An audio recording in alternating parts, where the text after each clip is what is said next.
Labas rytas. Kokį turim komentarą. Jau ir vyrą įtraukė į ėdimo procesą. Ir dar čipsėjimą. Nuzaipis.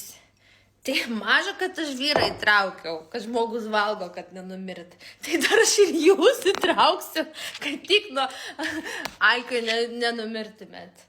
Tai va, čia žuvis, čia ne aš padėjau, čia tiesiog neįstovėjau. Aš iš tiesų dabar pusryčiausiu. Ką aš valgysiu, aš jums parodysiu. Pas mane yra natūralios vištos kiaušinis, bet šį kartą virtas. Yra duonos gabaliukas, čia yra užvakarykštis sumuštinis, yra daržovių salotos ir keletą gabaliukų žuvies. Tai ką mes dabar padarysime? Mes nulupsime kiaušinį. Pusryčiauti pasirodo reikia sveikai. Cepelinų pasirodo, aš iš komentarų sužinojau, pusryčiams valgyti negalima.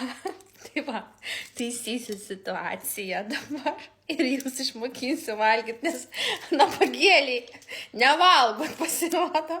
Nieko ir jūs valgysit.